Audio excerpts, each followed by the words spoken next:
In April 1984, the then Army Chief General A.S. Vaidya, accompanied by the Western Army Commander General K. Sundarji, had visited 15th Division headquarters in Amritsar and met various officers of the division besides the BSF.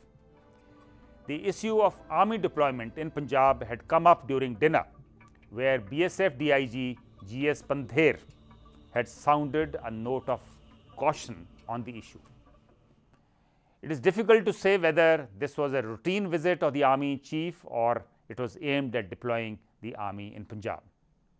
Around the same time, the central government asked Special Frontier Force, a paramilitary group working directly under the Cabinet Secretariat with headquarters at Chakrata in the erstwhile UP, now Uttarakhand, to make a contingency plan to flush out the militants from the Golden Temple complex. There is no confirmation on whether the Special Frontier Force, also known as Establishment 22, carried out rehearsals for this on a model of the Golden Temple complex at its headquarters in Chakrata or in the Sarsawa base of its sister organization, Aviation Research Center near Saharanpur.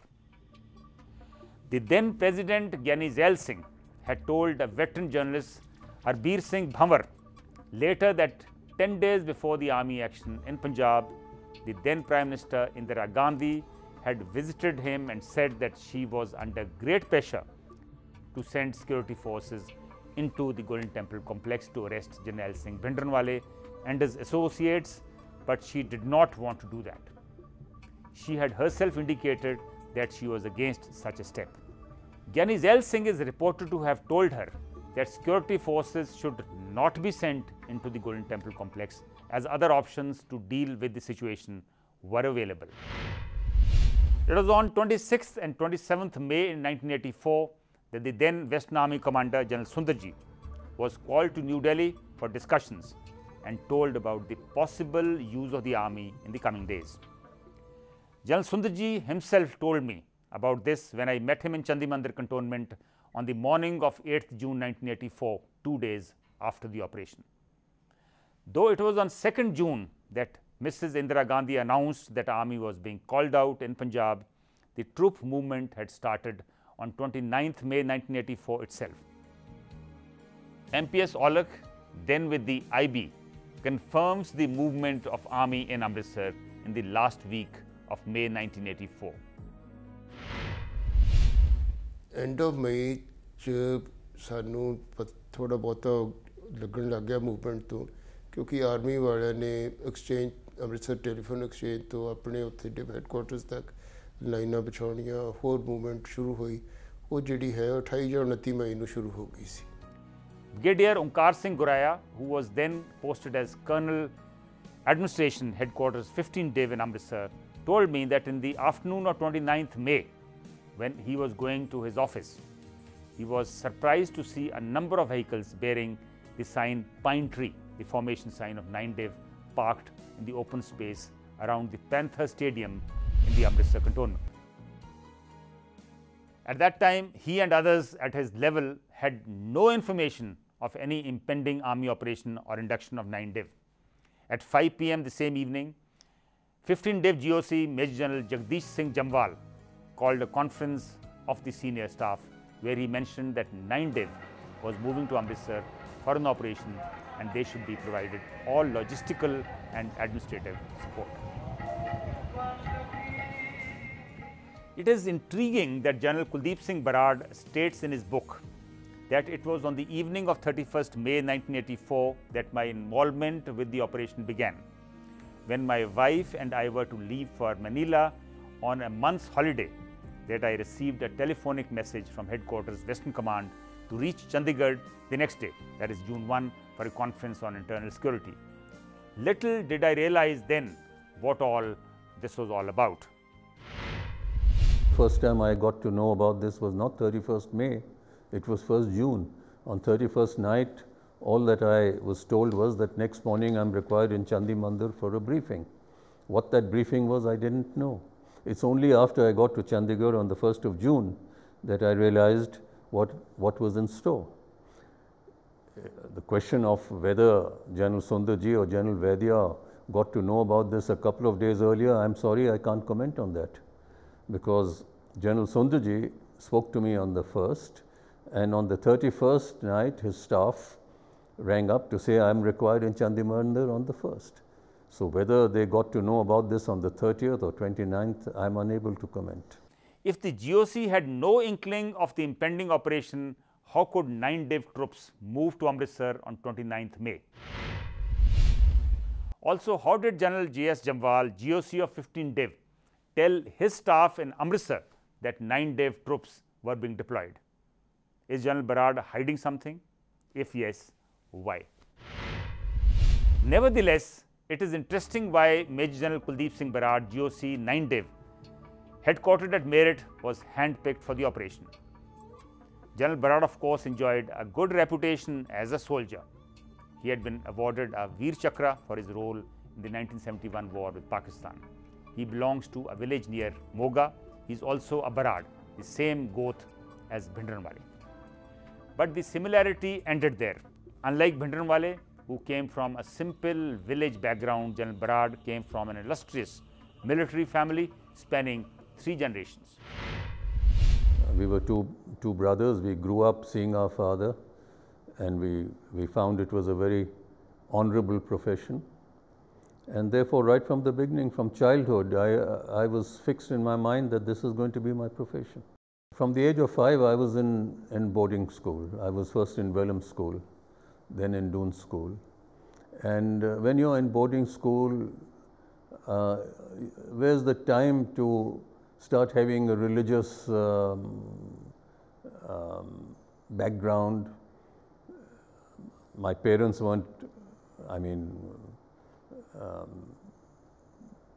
particularly religious minded, nor was I particularly religious minded, but I have always respected religion.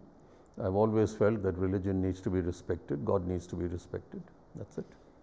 It was late on 29th May that headquarters 15 Div provided its sand model room on the first floor of the divisional headquarters to 9 Div to set up its operations or ops room. On 30th and 31st May, telephonic and radio communications were linked to 9 Div ops room. Yet to people in 15 Div, there was no official word of what the operation of 9 Div was. But a blow up of the Golden Temple pinned on the wall of the ops room gave the operation away. Meanwhile, some movement of formations started towards Amritsar from various places the next day.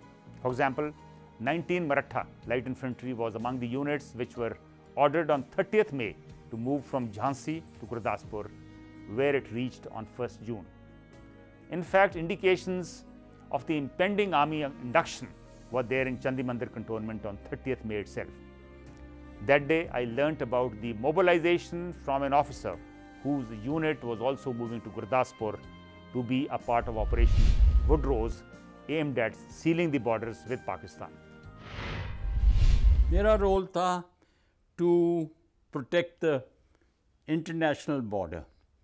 मेरे troops जो थे वो border के ऊपर थे, and my command was commanding those troops so that Pakistan or any other troops don't enter the sphere and interfere with the work that is being carried out in the Golden Temple. Communication lines were also being established between the district headquarters in Punjab and Chandimandir cantonment, which was to become the nerve center of all army activity in the state.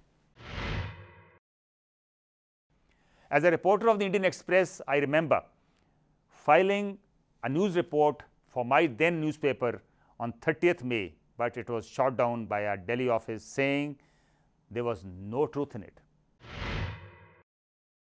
However, when military activity increased over the next 2 days, I again filed a report on 1st June, which too was turned down, saying that it was based on hearsay. Had these reports been carried by the newspaper, some damage to human life could have been prevented, as pilgrims would have possibly avoided visiting the Golden Temple complex. I must say that both national and Punjab media failed to notice the undercurrents of the army induction. Significantly, On 30th May, during a function at Srinagar, Army Chief General Vaidya called upon the people to fight the forces of terrorism and disruption, saying that these suited the enemy. The next day, on June 1, Mrs. Indira Gandhi spoke at Vijaypur in Madhya Pradesh and said that the nation was ashamed of the violence in Punjab. She was saying this as 4 more persons were shot dead in Punjab. एकता के मानी है कि जितने लोग हैं, चाहे उनके कोई भी धर्म हो, कोई भी भाषा हो, कोई भी जाति हो और किसी भी प्रांत में भी रहते हो, वो सब अपनी तय को भारत के नागरिक पहले समझें और फिर ये सोचें कि हम किसी दक्षिण के प्रदेश के हैं या उत्तर के हैं या पश्चिम या पूर्व, सब भारत के हम बच्चे हैं. This, along with the army movement from 29th May onwards, went unreported in the region's newspapers, which made the army deployment look like a big surprise. As the army moved into Amritsar on 29th and 30th May onwards, what was the scene inside the Golden Temple complex? Was Bhindranwale in absolute control on the eve of Operation Blue Star? If yes, then who comprised his so-called kitchen cabinet? Who were the others inside the complex? What kind of a build-up of weapons and battle stations existed inside the complex? Were the security forces aware of what was going on? To what extent was the Punjab police hand in glove with the Sant? I have pieced together a chilling though fascinating account of the atmosphere inside the Golden Temple complex, mainly from 3 sources: accounts of eyewitnesses who managed to escape and are still alive, interrogation reports of those who were arrested from the complex after the operation, and police files which chronicle the soul-searing episode. This by no means is an absolute account of what exactly happened inside, but it is the most comprehensive account ever gathered. Did Bhindranwale have a kitchen cabinet? Even 29 years after Operation Blue Star, what has remained a mystery is the identity of the people who grouped around him in the form of his Jatha. The most comprehensive and accurate account of what was going on inside the Golden Temple complex was provided by the then All India Sikh Students Federation General Secretary Harminder Singh Sandhu to his interrogators through a series of lengthy meetings in July 1984. Initially reluctant to divulge much, he completely spilled the beans to the interrogators of different agencies by the end of these sessions. His account is more or less corroborated by several others. According to Harminder Singh Sandhu, the kitchen cabinet of Bhindranwale was a group of 9 persons who were the supreme authority around the Sant and took all the decisions. They were Bhai Amrik Singh, Rashpal Singh, his PA, Sujan Singh Valtoha, a member of the SGPC then, Gurcharan Singh, Ram Singh, Karam Singh, Kabul Singh alias Nirantar Singh, an associate of Ranjit Singh who had killed the Nirankari Baba Gurbachan Singh, Bakshish Singh of Haryana, and Gurmukh Singh Gadwai.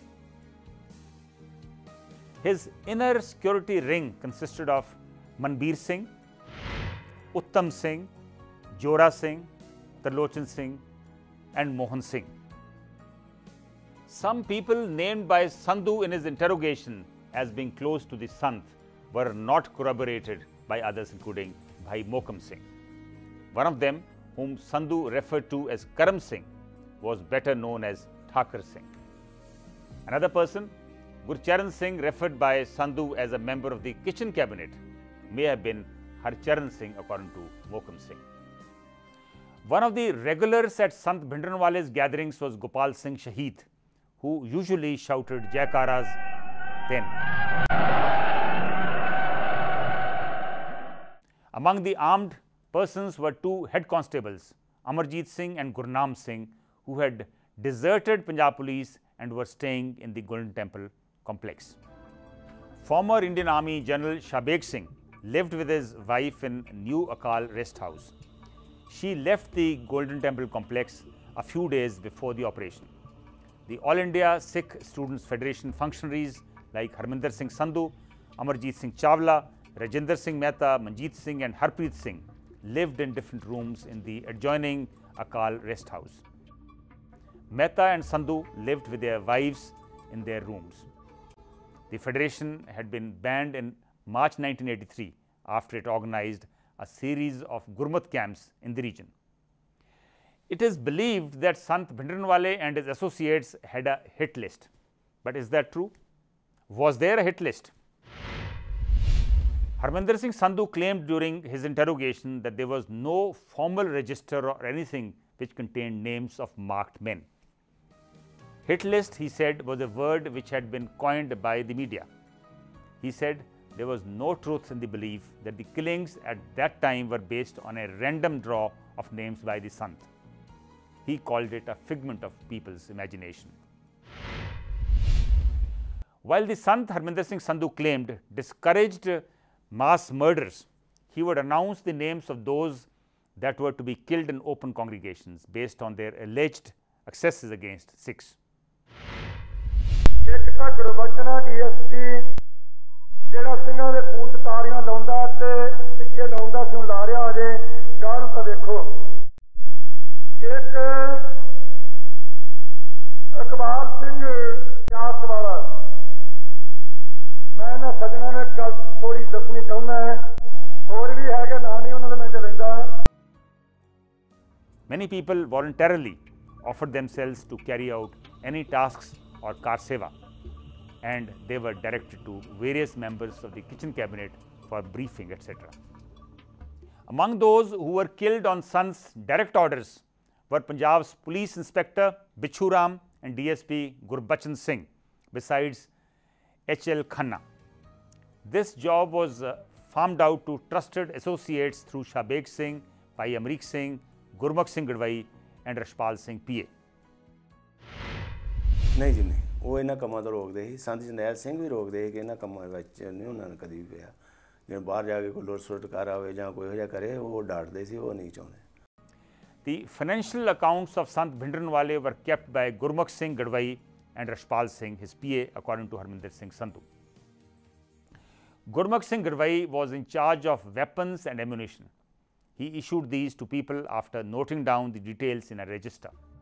One Ram Singh Boda was the second in command for the weapons. One such weapon, a pistol, for instance, was allotted to Harminder Singh Sandhu too. Bhindranwale himself carried on his person a .38 caliber revolver made of steel which had a long barrel. This, according to Sandhu, had been presented to him by someone. Bhindranwale had about 100 bodyguards in all.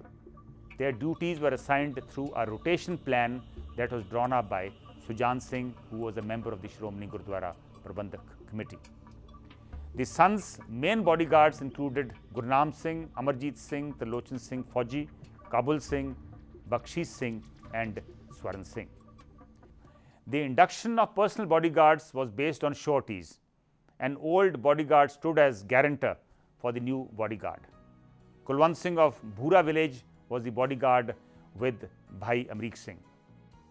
A lot of threat letters were sent and killings carried out in the name of Dashmesh Regiment. Harminder Singh Sandhu told his interrogators that Dashmesh Regiment was a name given to ex-servicemen and listed by Shabeg Singh, though this is not corroborated by other accounts. Sandhu further disclosed that Dashmesh Regiment was a fictitious name coined to create terror in Punjab. It even had a non-existent head by the name of Sardul Singh. This was a mind game which paid off its dividends. Various people used that name to send out fictitious letters. So what originally started as a hard-nosed battle of political brinkmanship between an adamant centre and a determined Akali leadership in Punjab had slipped out of the control of both. It had been usurped by the barrel of the gun wielded unabashedly by Sant Jarnail Singh Bhindranwale and his armed associates, who had entrenched themselves in the abode of Guru Ramdas in the Golden Temple complex. Worse, it had reached a point of no return. Akali Dal ਦਾ ਇੱਕ ਪੂਰੀ ਦਾ ਮੋਰਚਾ ਸ਼ੁਰੂ ਹੋਇਆ ਸੀ। ਅਕਾਲੀ ਦਲ ਦਾ ਇਹ ਮੋਰਚਾ ਸੰਧੂ ਸਾਹਿਬ ਸ਼ੁਰੂ 'ਚ ਠੀਕ ਸੀ, ਮਗਰੋਂ ਲਗਾਤਾਰ ਇਹ ਸੰਤ ਜਰਨੈਲ ਸਿੰਘ ਜੀ ਦੇ ਪ੍ਰੈਸ਼ਰ 'ਚ ਸੀ। ਬਿਲਕੁਲ ਮੈਂ ਤੈਨੂੰ ਇਹ ਮੈਨੂੰ ਇਤਿਹਾਸ ਨਾਲ ਨਿਆਂ ਕਰਨਾ ਚਾਹੀਦਾ। ਅਸੀਂ ਸਾਰੇ ਪ੍ਰੈਸ਼ਰ 'ਚ ਹੁੰਦੇ ਸੀ। ਰਾਤ ਨੂੰ ਅਸੀਂ ਹੋਰ ਰਾਇ ਲਾਉਂਦੇ ਸੀ ਵੀ ਐਂ ਕਰਨਾ ਹੈ, ਮੋਰਚਾ ਐਂ ਚਲਾਉਣਾ, ਬੰਦੇ ਐਂ ਆਉਣਗੇ। ਇੱਕ ਮੈਨੂੰ ਯਾਦ ਆ ਵੀ ਕਿਵੇਂ ਇੱਕ ਦਿਨ ਰਸਤੇ ਰੋਕੇ ਕੋਪਰ ਹੀੜੇ ਜਿੱਥੇ ਬੰਦੇ ਮਰੇ, ਗੋਲੀ ਚੱਲੀ, ਤੇ ਫਿਰ ਰੇਲਾਂ ਰੋਕਣੀਆਂ ਸ਼ਾਂਤਮਈ ਢੰਗ ਨਾਲ। ਉਹਨਾਂ ਨੂੰ ਹਿੰਸਕ ਦੀ ਥਾਂ ਹਿੰਸਕ ਬਣ ਜਾਂਦੇ ਸੀ। ਉਹਦੇ ਵਿੱਚ ਜਿਹੜਾ ਅੰਦਰ ਪ੍ਰੈਸ਼ਰ ਸੀ ਹਥਿਆਰਬੰਦ ਲੋਕਾਂ ਦਾ, ਉਹ ਬਈਨ ਸਪਸ਼ਟ ਸਾਫ਼ ਸੀ। ਫਿਰ ਜਿਹੜੇ ਮਰਜੀਵੜੇ ਬਣਾਏ ਉਹ ਸ਼ਾਂਤਮਈ ਪਰ ਬਣਾਏ ਤਾਂ ਸੰਤ ਲੌਂਗੋਵਾਲ ਸਾਹਿਬ ਨੇ, ਸ਼੍ਰੀ ਅਕਾਲ ਤਖਤ ਸਾਹਿਬ ਤੇ, ਉਹ ਵੀ ਪ੍ਰੈਸ਼ਰ 'ਚ। For the then Prime Minister of India, Mrs. Indira Gandhi, the evil motive of Jarnail Singh Bhindranwale and his armed associates had to be defeated at any cost to stop more bloodshed and protect the integrity of India. For Sant Bhindranwale, on the other hand, the time had come to stand up and be counted as a soldier rather than a saint.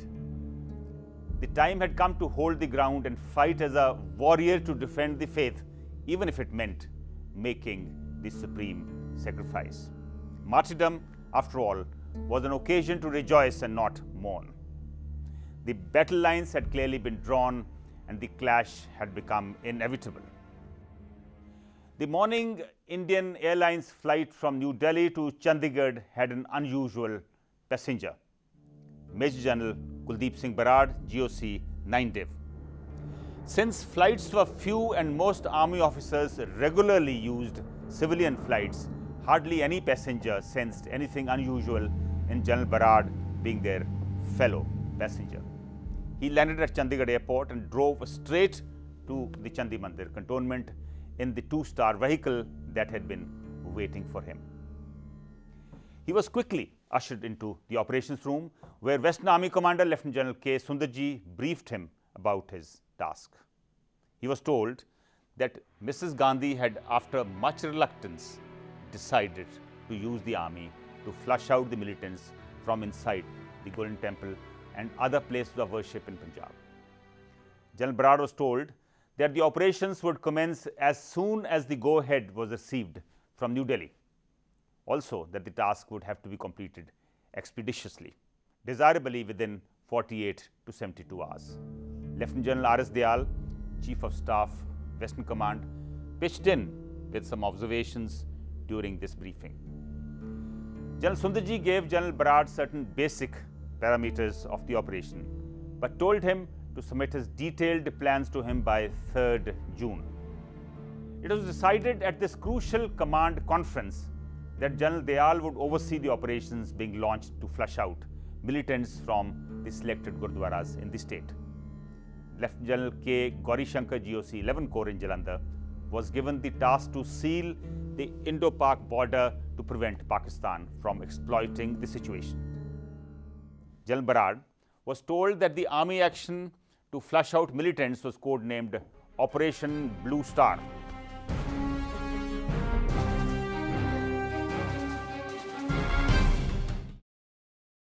The simultaneous operation to seal the border with Pakistan was christened Operation Woodrose. Meanwhile, the Western Command Tactical Headquarters had been established in Chandi Mandir, which then housed Headquarters 2 Corps. Both Western Army Commander General K. Sundarji and Chief of Staff Lieutenant General R.S. Dayal were camping in Chandi Mandir. On the morning of 1st June, Colonel Adarsh Sharma, GSO Intelligence Headquarters 15 Div, received an unusual call. Rashpal Singh, PA to Bhindranwale, with whom he had built a rapport when the Indian Air Force radio sets had gone missing, called up to confirm if 2 BSF planes had landed at Amritsar's Raja Sansi Airport the previous night, carrying troops of special forces. Colonel Sharma feigned ignorance and said that he would check. On checking, Colonel Sharma found that 2 BSF planes had indeed landed carrying Special Frontier Force personnel. When Rishpal Singh PA made a follow-up call to Colonel Sharma told him that a BSF plane had indeed landed in Amritsar, but did not tell him about whom it carried. Colonel Sharma fobbed off Rishpal Singh by saying that the planes were carrying routine troops. Apparently, Bhindranwale's intelligence was very good. On the night of 31st May and morning of 1st June, hectic activity started within the Golden Temple complex. Morchas were being given a final shape. Also, certain alterations were being made in the Akal Takht trenches. At about 12 noon on 1st June, Bhindranwale was in Guru Ramdas Langar Hall when firing between CRPF and BSF and the militants began. When a Babbar Khalsa activist, Mehenga Singh, was killed in the firing, seriousness of the situation hit the people within the complex. Bhindranwale was being interviewed by a team from the Reuters news agency when firing began and the interview had to be cut short. The CRPF and BSF were drawing out the fire of the militants to size it up and also taking control of some buildings on the periphery of the complex. Some of the shots fired by CRPF and BSF hit the Harmandir Sahib and Akal Takht buildings, which infuriated the pilgrims as well as the militants. जून 1 तरीक ਨੂੰ ਜੀ ਮਤਲਬ ਕਿ ਸਵੇਰੇ ਸੀ ਆਪਣੀ duty ਕਰਕੇ ਤਾਂ ਆਪਣੇ ਕਮਰੇ ਚਲੇ ਗਏ ਸੀਗੇ ਤੇ ਫਿਰ 12:30 ਵਜੇ 1 ਜੂਨ ਨੂੰ ਗੋਲੀਬਾਰੀ ਸ਼ੁਰੂ ਹੋਈ ਤੇ ਯਕ ਲਖਤ ਮੈਂ ਇੱਕਦਮ ਪਤਾ ਕੀਤਾ ਵੀ ਕਿਵੇਂ ਉਹ ਦਰਵਾ ਮੈਂ ਲੰਗਰ ਦੇ ਉੱਤੇ ਗਿਆ ਜਾ ਕੇ ਜੀ ਲੰਗਰ ਤੇ ਵੇਖਿਆ ਵੀ 4 ਸਪੇਰਿਓਂ ਜਿਹੜੀ ਪੁਲਿਸ BSF ਵਾਲੇ CRP ਵਾਲੇ ਉਹ ਗੋਲੀ ਚਲਾ ਰਹੇ ਸੀਗੇ। ਸੰਗਤਾਂ ਦਾ ਵੀ ਨੁਕਸਾਨ ਹੋਇਆ, ਜਿਹੜੇ ਆਮ ਮੱਥਾ ਟੇਕਣ ਵਾਸਤੇ ਆਏ ਸੀ ਉਹ ਫੱਟੜ ਵੀ ਹੋਏ, ਉਹ ਸ਼ਹੀਦ ਵੀ ਹੋਏ ਅਤੇ ਜਥੇਬੰਦੀ ਦੇ ਜਿਵੇਂ ਬੱਬਰ ਖਾਲਸਾ ਜਥੇਬੰਦੀ ਸੀਗੀ ਉਹਨਾਂ ਦਾ ਭਾਈ ਮਹਿੰਗਾ ਸਿੰਘ ਜੀ ਬਾਬੇ ਟੱਲ ਤੇ ਸ਼ਹੀਦ ਹੋਇਆ ਅਤੇ ਦਮਦਮੀ ਟਕਸਾਲ ਦਾ ਵਿਦਿਆਰਥੀ ਸੀ ਭਾਈ ਰਾਮ ਸਿੰਘ UP ਦੇ, ਉਹ ਬਾਬਾ ਦੀਪ ਸਿੰਘ ਜੀ ਵਾਹੀ ਵਾਲੇ ਪਾਸੇ ਸ਼ਹੀਦ ਹੋਏ। With the situation heating up, Bhindranwale immediately shifted to the Akal Takht. Gauging that the security forces could enter the Golden Temple complex, a last-minute effort was made to patch up the differences between the Sikh militant groups. Bhindranwale sent a message of condolence to the Babbar Khalsa for the loss of their activist and also arranged to send them some weapons. Meanwhile, morchas were in place at many places all around the complex. This included the 2 historic bungas, Langar building, the Akal rest house and the Guru Nanak Niwas. In the days preceding Operation Blue Star, some of the nearby 3 to 4 story buildings, most of which were very old, had also been taken over by the militants. The residents of these buildings had been forced to move out. These, along with the fortifications on the 2 16th century Ramgarhia bungas and the water tank near Guru Ramdas Sarai, acted as the observation and early warning posts of the militants. By midday on that hot Friday, Major General Barad arrived in Amritsar and went straight to the headquarters 15 Div, where his deputy Brigadier Nikki Talwar, along with other officers, was waiting.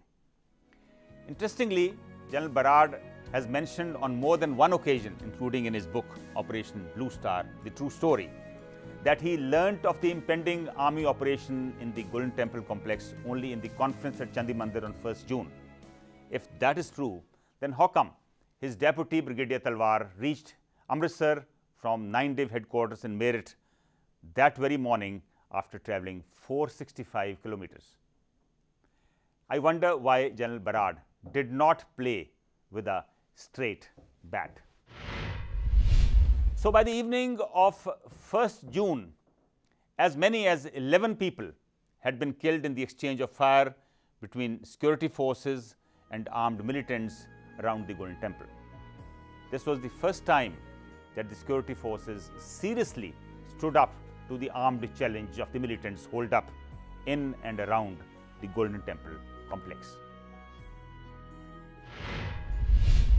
I was attending a meeting in BSF headquarters at IG Jalandhar on 1st. So there, this firing started by BSF and CRP into the Golden Temple. So I got the information at about 1 p.m. So without taking my food, I immediately rushed. I came to Kotwali and immediately ordered that you stop firing, combat me. And I sent a word to the DIG CRP. He did not stop, so he went in his own way. So it was just a testing about their deployment of weapons and all that. Due to firing the previous day, tension had built up in and around the complex. Akali Dal President Sant Harchand Singh Longowal and the SGPC President Jathedar Gurcharan Singh Tora held an early morning meeting in Teja Singh Samundri Hall and also called Gyani Kripal Singh, Jathedar of Shri Kal Takht. After deliberations, Gyani Kripal Singh and Gyani Sahib Singh, head Granthi Shri Harmandir Sahib, issued a strongly worded appeal to the entire Sikh Panth to take steps to safeguard the sanctity of Shri Darbar Sahib in light of the firing resorted to by the CRPF and the BSF. That morning, an angry Sant Longowal is also reported to have called up President Gyani Zail Singh in New Delhi. Sant Longowal, according to an eyewitness at the Golden Temple complex, told Gyani Zail Singh to intervene in the situation and also do something to stop any recurrence of firing at the complex. At 4 p.m. on 2nd June, the 9th Infantry Division received instructions from Headquarters Western Command to strengthen the CRPF BSF cordon around the Golden Temple. General Barad spent a major part of the day in consultations with Brigadier D.V. Rao, Commander 350 Infantry Brigade, which had been further tasked with the operation. 12 Bihar Infantry Battalion, which was on standby, began moving into Hallgate under the command of Lieutenant Colonel K.S. Randhawa. It also began cordoning the area. Units of CRPF and BSF were given orders that they were under the operational command and control of the army now. The army commanders and units spent most of the day on garnering information about the layout of the defences around and inside the Golden Temple complex as they conceived their plan of action. A young Sikh officer, Captain Jasbir Singh Raina of 10 Guards, posing as a devotee, volunteered to enter the complex and spent about an hour inside, walking along the Parikrama past the Akal Takht and into the Harmandir Sahib. He moved out from the complex from the Langar Hall side.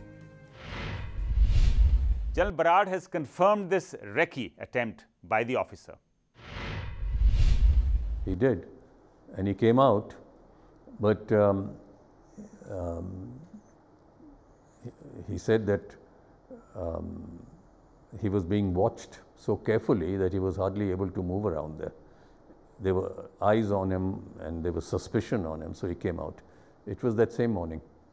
In his book, General Barad has refuted suggestions made by some authors that he himself had gone inside the complex to gather information and assess the situation on the eve of Operation Blue Star. Meanwhile, patrols which were sent out in the area to gather information came under fire from the Bungas and they were seen running for cover. At 8:30 p.m. on 2nd June, the then Prime Minister, Mrs. Indira Gandhi, was to broadcast to the nation. But she did not appear on national television at the appointed time and no one explained why. The national broadcaster Doordarshan filled the time with other programs as everyone waited. It played two patriotic songs, Sare Jahan Se Achha Hindustan Hamara, followed by Saraswati Vandana. At 9:15, Indira Gandhi, looking very serious and grieved, appeared on Doordarshan and started speaking. She talked about the deteriorating situation in Punjab and how the Akali Dal leaders had abdicated their authority to Jarnail Singh Bhindranwale. She, however, made no reference to the army being called out, though she said that the government could no longer remain a silent spectator to the sad happenings in Punjab. Mrs. Gandhi also called upon the Akali Dal to call off the civil disobedience protest or the morcha, which was to start the next morning. She ended her broadcast by saying, "Let us join hands and shed hatred rather than shed blood." Within minutes, the 10 p.m. All India Radio News announced that the centre had called out the army in aid of civil administration in Punjab. Lieutenant General Ranjit Singh Dayal, Chief of Staff, Western Command, was appointed security advisor to the Governor of Punjab. In fact, the centre broke from convention as well as practice when it placed the police and paramilitary forces under the operational control of army, even though the army had been called out in aid of civil administration. The former Punjab Chief Secretary K.D. Vasudev later recalled the calling out of the army. At 6 p.m. on June 2, the Governor B.D. Pandey, on his return from Delhi, called me and the Home Secretary Amrik Singh Puni to the Raj Bhavan. He told us that it had been decided to call in the army to flush out the terrorists from the Golden Temple, and that Western Army Commander General Sundarji would be meeting him soon after. He asked us to keep ready the usual letter for army aid to civil power to be handed over to the general. Puni had reluctantly to put his seal on the fateful decision in compliance with the direction, recalled Vasudev. Even as these developments were taking place in New Delhi on 2nd June, intermittent firing between the militants and security forces continued the whole day at the Golden Temple complex, killing 11 people. And the dusk of that Saturday became the point of no return. By 1 a.m. on 3rd June, 12 Bihar had taken effective control of the buildings all around the Golden Temple. It was the anniversary of Guru Arjan Dev's martyrdom, which usually attracts thousands of devotees to the Golden Temple complex. Some people had already arrived on the eve of the martyrdom day and were staying inside the complex. Curfew was lifted to allow the movement of devotees, and hundreds of them were seen going in a very tense atmosphere. ਪਹਿਲੀ ਤਰੀਕ ਨੂੰ 9 ਵਜੇ ਤੱਕ ਗੋਲੀਬਾਰੀ ਜਿਹੜੀ ਆ ਉਹ ਹੁੰਦੀ ਰਹੀ, ਫੌਜ ਨੇ ਘੇਰਾ ਪਾਇਆ ਹੋਇਆ ਸੀ। ਹਾਂਜੀ, ਮੈਂ ਤਾਂ ਸਮਝਦੀ ਆ ਵੀ ਉਹ ਇਸ ਕਰਕੇ ਗੋਲੀਬਾਰੀ ਹੁੰਦੀ ਰਹੀ ਬਈ ਦੇਖਿਆ ਜਾਵੇ ਵੀ ਅੰਦਰ ਇਹਨਾਂ ਕੋਲ ਕਿਹੜੇ-ਕਿਹੜੇ ਹਥਿਆਰ ਨੇ ਤੇ ਕਿੱਥੇ-ਕਿੱਥੇ ਮੋਰਚੇ ਨੇ, ਟੈਸਟ ਕਰਨ ਵਾਸਤੇ। 9 ਵਜੇ ਪੂਰੇ ਰਾਸ਼ਟਰਪਤੀ ਦੇ ਦਖਲ ਦੇਣ ਦੇ ਨਾਲ ਜਿਹੜਾ ਗੋਲੀ ਜਿਹੜੀ ਚੱਲ ਰਹੀ ਸੀਗੀ ਉਹ ਬੰਦ ਹੋਈ। ਹੁਣ ਦੇਖੋ ਤੁਸੀਂ, ਪਹਿਲੀ ਤਰੀਕ ਨੂੰ 9 ਵਜੇ ਤੱਕ ਗੋਲੀ ਚੱਲਦੀ ਰਹੀ ਹੈ ਤੇ 2 ਤਰੀਕ ਨੂੰ ਕੁਝ ਨਹੀਂ ਹੋਇਆ। 3 ਤਰੀਕ ਨੂੰ ਗੁਰੂ ਅਰਜਨ ਦੇਵ ਜੀ ਦਾ ਗੁਰਪੁਰਬ ਸੀ ਤੇ ਗੁਰਪੁਰਬ ਵਾਲੇ ਦਿਨ ਸੰਗਤ ਨੂੰ ਬਿਲਕੁਲ ਨਹੀਂ ਰੋਕਿਆ ਗਿਆ ਅੰਦਰ ਆਉਣ ਤੋਂ ਦਰਬਾਰ ਸਾਹਿਬ ਦੇ ਅੰਦਰ, ਜਦ ਕਿ ਪਹਿਲੇ ਤੈਅ ਹੋ ਚੁੱਕਾ ਸੀ, ਡੇਟ ਮਿੱਥੀ ਹੋਈ ਸੀ ਵੀ ਕਿੰਨੀ ਤਰੀਕ ਨੂੰ ਦਰਬਾਰ ਸਾਹਿਬ ਤੇ ਅਟੈਕ ਕਰਨਾ। ਘੇਰਾਬੰਦੀ ਹੋਈ ਸੀ, ਟੈਂਕ, ਬਖਤਰਬੰਦ ਗੱਡੀਆਂ, ਸਭ ਕੁਝ ਆਇਆ ਹੋਇਆ ਸੀਗਾ। ਨਾਲ ਲੱਗਦੀਆਂ ਸਾਰੀਆਂ ਬਿਲਡਿੰਗਾਂ ਦੇ ਉੱਤੇ ਫੌਜ ਕਾਬਜ਼ ਸੀ। ਫਿਰ ਉਹ ਸਾਰੀ ਜਿਹੜੀ ਉਹ ਜਨਤਾ ਜਿਹੜੀ 3 ਜੂਨ ਨੂੰ ਗੁਰਪੁਰਬ ਮਨਾਉਣ ਆਈ, ਉਹ ਸਾਰੀ ਜਨਤਾ ਅੰਦਰ ਦਰਬਾਰ ਸਾਹਿਬ ਦੇ ਇਕੱਠੀ ਹੋਣ ਦਿੱਤੀ ਔਰ ਭੁਲੇਖਾ ਪਾਇਆ ਗਿਆ ਵੀ ਹੁਣ ਕੋਈ ਗੱਲ ਨਹੀਂ ਹੋਵੇਗੀ। 9 ਤਰੀਕ ਪਹਿਲੀ ਤਰੀਕ ਨੂੰ ਗੋਲੀ ਬੰਦ ਹੋ ਗਈ ਸੀ, ਜੋ ਹੁਣ ਸਰਕਾਰ ਨੇ ਕਰਨਾ ਸੀ ਕਰ ਲਿਆ। ਮੂਰਖ ਬਣਾਇਆ ਜਨਤਾ ਨੂੰ। ਔਰ ਇੱਕ ਜੱਥਾ ਦਰਬਾਰ ਸਾਹਿਬ ਦੇ ਅੰਦਰ ਜੇਲ੍ਹ 'ਚੋਂ ਰਿਹਾ ਹੋ ਕੇ ਆਇਆ ਸੀ, ਦੂਸਰਾ ਜੱਥਾ ਗ੍ਰਿਫਤਾਰੀ ਦੇਣ ਨੂੰ ਆਇਆ ਹੋਇਆ ਸੀ। ਉਹ 2 ਜੱਥਿਆਂ ਦੀ ਵੀ ਜਨਤਾ ਅੰਦਰ ਇਕੱਠੀ ਹੋ ਗਈ। Despite the tension, when the Akal Takht Jathedar Gyani Kirpal Singh reached his office on the morning of 3rd June, he found the All India Sikh Students Federation President Bhai Amrik Singh and Rashpal Singh, PA to Sant Bhindranwale, waiting for him. They told the Jathedar that they wanted him to issue an appeal to all Sikh personnel in the security forces, including in the police and the army, to resign from their jobs and support the Panth. Taken aback, the usually mild-mannered Kirpal Singh told them that while he appreciated their sentiments, he was not a dictator who could issue such an appeal all by himself. Jathedar Kirpal Singh told them that such an appeal could only be issued after a consensus of the Sikh community and political leaders. While offering to refer their suggestion to the Panthic leaders, he cautioned them that such an appeal could do more harm than good. In his own way, he talked about the dangers of an open confrontation with the government. This appeal was finally not issued. There has been a huge debate on why the operation coincided with the martyrdom day of Guru Arjan Dev on 3rd June. Many Sikh historians have said that this was intentionally done to teach the Sikhs a lesson and to inflict maximum damage to human life, since there could be devotees and pilgrims inside the complex at that time. The government's view is that this decision was forced by 4 factors: increasing incidents of violence in Punjab, which had touched alarming proportions. Akali Dal had announced a plan to launch a civil disobedience protest with fresh vigour on 3rd June, which called for stopping the movement of food grains from Punjab. There were reports that Bhindranwale was planning to declare Khalistan on about the 10th of June, which would be instantly recognized by Pakistan. There were also reports about issuance of instructions by the militants to start killing Hindus in the Punjab countryside from 10th June onwards. Whether these fears of the government had any basis and whether there is any truth in the claims of the Sikh historians is for you to judge. Early morning on 3rd June, after prayers, Bhindranwale met with his confidants in the Akal Takht and announced that the army could enter the Golden Temple complex anytime and they should prepare to repel the assault.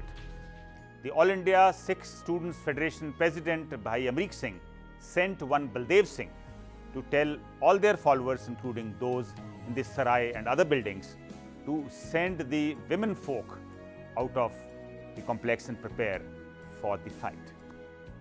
However, not many of the ladies were sent out, as many still believed that the army would not enter the complex.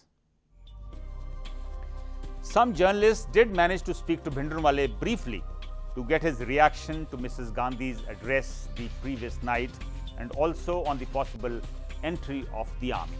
Though tense, he said that the army would be taught a lesson.